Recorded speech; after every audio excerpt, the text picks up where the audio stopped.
जय जय रघुवीर समर्थ. आपण कालच्या प्रवचनात आपल्या दासबोध ग्रंथराज का म्हणतात इथपर्यंत आलो होतो.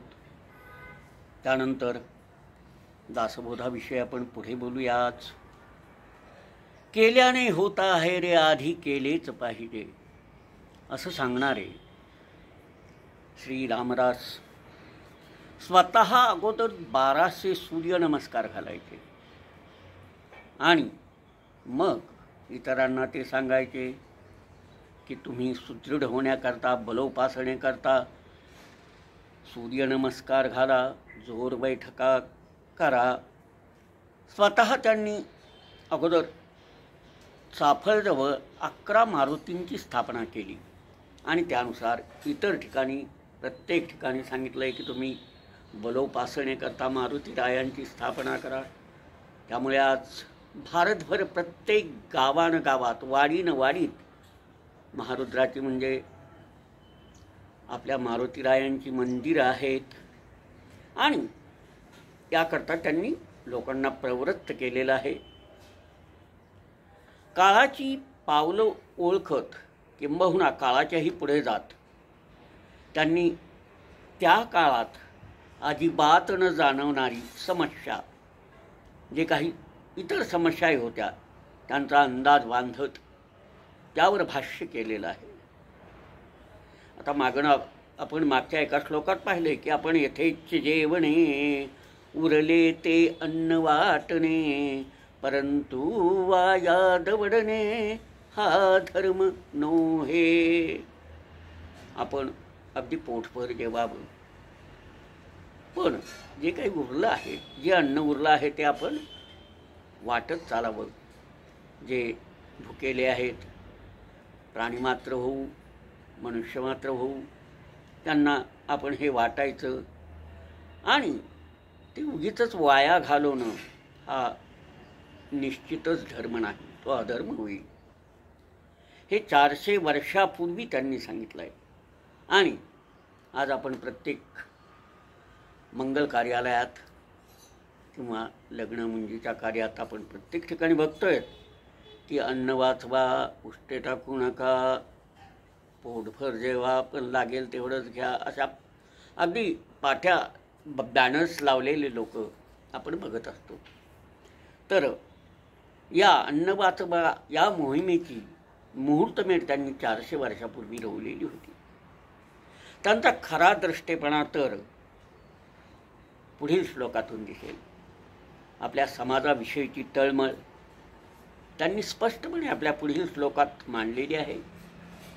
लेकुरे उदंड झाली तो ते लक्ष्मी निघून गेली बापुडे भिकेसी लागली काही खाया मिळेना. लेकुरे खेळती धाकुटी एके रांगती एके पोटी ऐसी घरभर झाली दाटी कन्या आणि पुत्रांची.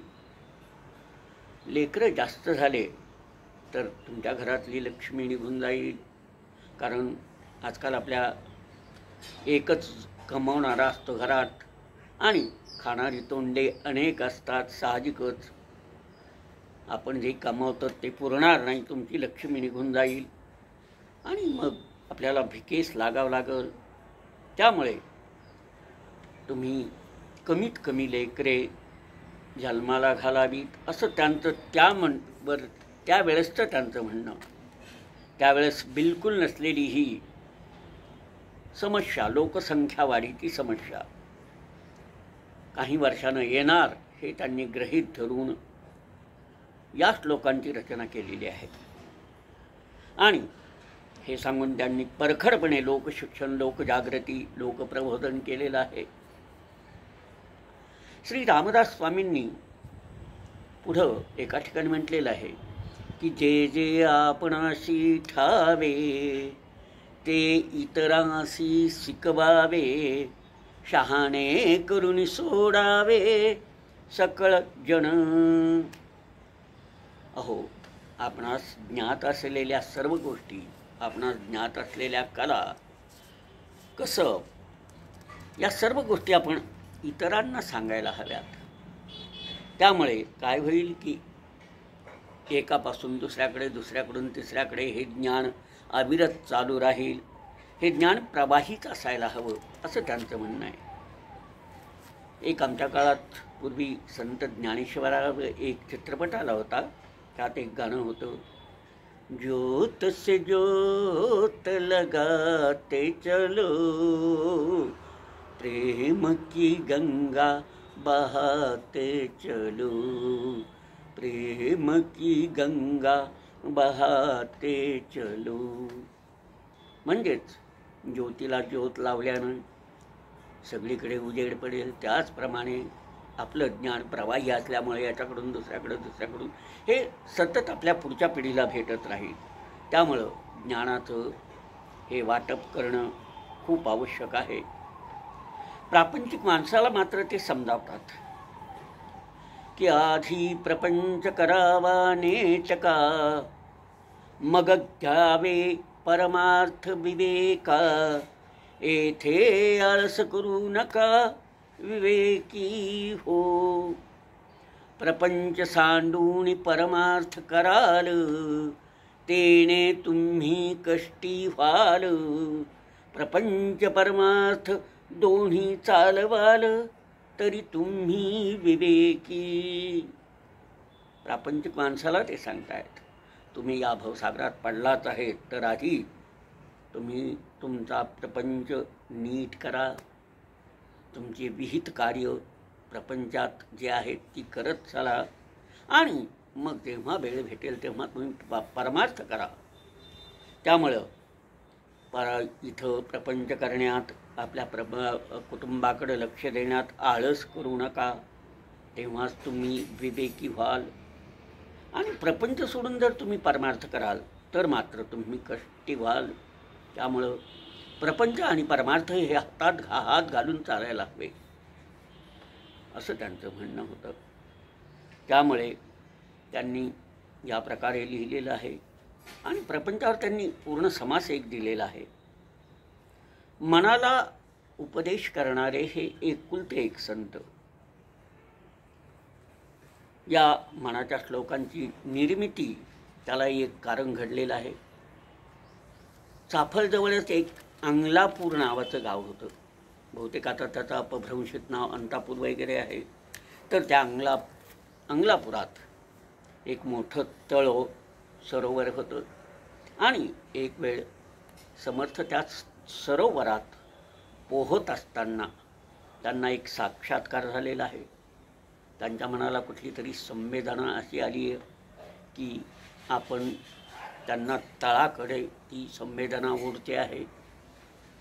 आणि मग त्यांनी बुडी मारून तळाकडे गेलेले आहेत. आणि त्यांच्या तळाला 2 मूर्त्या लागलेल्या आहेत. एक तुळजाभवानीची आणि एक रामरायाची. आता रामराया हे सूर्यासारखी ती मूर्ती आहे. पण वर आल्यानंतर, कारण त्या काळात यवनांच्या भीतीने, कारण सगळीकडे मूर्त्यांची तोडफोड चालवली होती यवनांनी, नैंचांनी, तर त्यांच्या भीतीने अनेक गावातील लोकांनी मंदिरातील मूर्ती या सरोवरात फेकायला सुरुवात केली होती. पुढे मागे आपण या काढून परत त्याची पुनर्स्थापना करता येईल या उद्देशानं. आणि त्यामुळे यांना या ज्या 2 मूर्ती भेटलेल्या आहेत त्यातील तुळजाभवानीची मूर्ती त्यांनी परळीच्या किल्ल्यावर, परळीचा किल्ला म्हणजे आजचं सज्जनगडाला पूर्वी परळीचा किल्ला म्हणत, तर त्या सज्जनगडावर त्यांनी त्या देवीची स्थापना केलेली आहे. आणि नंतर रामाला घेऊन ते चाफळला आलेले आहेत. आता चाफळला मंदिर बांधायचं आहे रामाचं. पैसा तर जवळ नाही, धन नाही, मग काय करायचं? तर त्यांनी कल्याण स्वामींना बोलावलेले आहे, आपले पट्टशिष्य. आणि कल्याण स्वामींना म्हटलं आहे की आपण आपले जे रामदासी इतर आहेत, आपण सर्वांनी दररोज भिक्षा मागायची, अन्न धान्य पैसा जे काही भेटेल ते इथं जमा करायचं आणि त्यातून आपण सर्वांच्या सहकार्यातून हे चाफळचं मंदिर व्हायला हवं. यांनी कल्याण स्वामींनी ते मान्य केलेलं आहे आणि ते म्हणाले की ठीक आहे, परंतु आपण भिक्षा मागताना काय म्हणायला हवं, कुठले श्लोक म्हणावे, की फक्त ओम भवती भिक्षां देही म्हणायचं. त्यावेळेस त्यांनी कल्याण स्वामीला सांगितलेलं आहे की तुम्ही टाक म्हणजे लेखणी आणि कागद घेऊन या. आणि त्यांनी त्याच रात्री अगदी एका रात्रीत बसून 205 मनाच्या श्लोकांची रचना केलेली आहे. म्हणजे काय ती प्रचंड प्रतिभा असेल. उगीचच आपण पूर्वीच्या म्हणजे उगीचच त्यांच्या श्लोकात म्हटले नाही की कवित्व हे वाल्मिकीसारखं आहे, तर त्यांनी फक्त एका रात्रीत हे 205 श्लोक जोडलेले आहेत आणि आपल्या प्रत्येक सहकार्याला, आपल्या प्रत्येक रामदासींना सांगितलं आहे की एक श्लोक म्हणायचा प्रत्येकाच्या दारात, त्याच्यापुढे जय जय रघुवीर समर्थ म्हणायचं आणि जे धान्य येईल ते आपल्या झोळीत टाकायचं. तर यातूनच त्यांनी मनाला उपदेश करणारे, जसं की मना सज्जना भक्तिपंथेची जावे, तरी श्रीहरी पाविजे तो स्वभावे, किंवा मनात वाचिरे पूर्वसंचित केले, तयासारखे भोगणे प्राप्त झाले. जय जय रघुवीर समर्थ. त्यांनी परत सांगितलंय की तुम्ही अगदी बिनधास्तपणे ही भिक्षा मागावी, कारण समर्थाची सेवका वक्रपा आहे, असा सर्व भूमंडळी कोण आहे. जयाची लीला वर्णिती वेदवाणी, नुपेक्षी कदा रामदासाभिमानी. जय जय रघुवीर समर्थ. तर याप्रमाणे त्यांनी या 205 श्लोकांची रचना केलेली आहे. त्यांनी रामनाम घेण्याचा आग्रह का करावा, कारण एका ठिकाणी ते सांगतात, बहु चांगले नाम या राघवाचे, अति साजिरे स्वल्प सोपे फुकाचे, करी मूळ निर्मूळ घेता भवाचे, जीवा मानवा हेची कल्याण साचे. बहुतेकांना आग्रहपूर्वक हा आदेश का दिला असेल, काय आहे बरं या नावात, यात काय नाही. राघव राघव म्हटलं की त्यात लाघव आलेलं आहे आणि राम म्हटला की त्यात आराम आलाच आहे. तर असं हे खूप गोड, खूप मधुर, खूप चांगलं असलेलं या राघवाचं नाव तुम्ही अगदी सोज्वळ, साजिरे, लहानसे, तसंच उच्चाराला अतिशय सोपे असे हे रामनाम तुम्ही कुठेही घ्या, केव्हाही घ्या, कधीही घ्या. फक्त ते आपल्या अंतर्मनातून यायला हवं, भावभक्तीपूर्वक आपलं ते नाम यायला हवं. त्यामुळे काय होईल की हे चिंतेचं, आपल्या ज्या समस्या आहेत त्यांचं समूळ निर्मूलन होऊन जाईल आणि हे नामच तुम्हाला भवबंधनातून सोडवणार. हे नाव तुम्हाला, हा भवसागर जो आहे तो कसा तरुण न्यायचा आहे, हे नाव तुम्हाला हाच भवसागर तारून नेणार आणि कैवल्य म्हणजे मोक्षप्राप्ती करून देणार. त्यामुळे हे रामनाम अत्यावश्यक आहे. या रामानं कोण तरलं नाही हो, अगदी दगड पण तरलेले आहेत. ज्यावेळेस वानर सेनेने समुद्रात दगड रामनाम टाकून समुद्रात सोडले तेव्हा ते दगड पण तरलेले आहेत.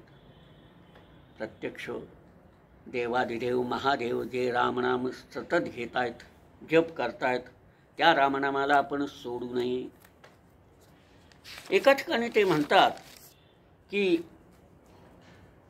त्यांनी आपल्या जो प्राणी दुर्दैवी असतो, कपाळ करंट असतो, दुर्भाग्य असतो, त्याच्याबद्दल त्यांनी खूप चांगलं सांगितलेलं आहे की विद्या नाही, बुद्धी नाही, विवेक नाही, साक्षेप नाही, कुशलता नाही, व्याप नाही, म्हणून प्राणी करंटा. ज्याच्याजवळ विद्या नाही, ज्याच्याजवळ बुद्धी नाही, विवेक नाही, साक्षेप नाही, व्याप नाही, कुशलता नाही, हे काहीच नसताना तो माणूस चांगला कसा असेल होतो. खरंच तो कपाळ करंट आहे, ज्याच्याजवळ हे काहीच नाही. आता विद्या म्हणजे काय?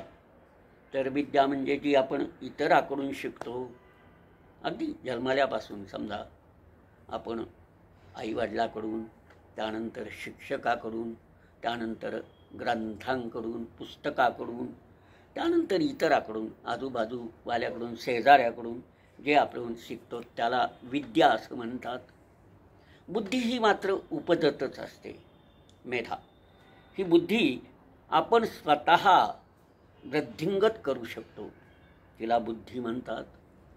त्यानंतर विवेक म्हणजे अगदी सारासार विचार करून चांगल्याची निवड करणे, त्याला विवेक म्हणतात. योग्य ती निवड करणे हा खरा विवेक. आणि साक्षेप म्हणजे सतत प्रयत्नशील असणे.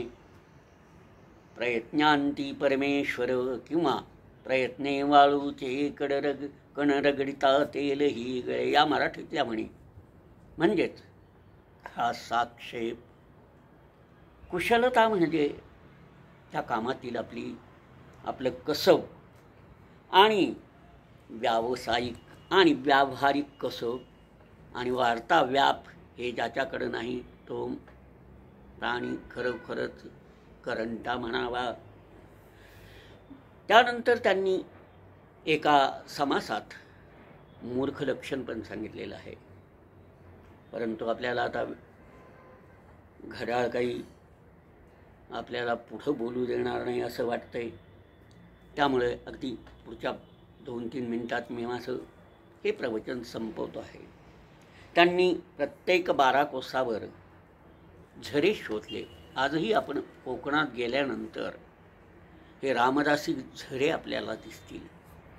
तर हे रामदासी झरे कशा करतात? तर साधू संत जेव्हा फिरायला जातात तेव्हा त्यांना स्नानसंधी करता पाणी असावं म्हणून हे झरे त्यांनी शोधले आणि जिथं नव्हते तिथं खोदले पण.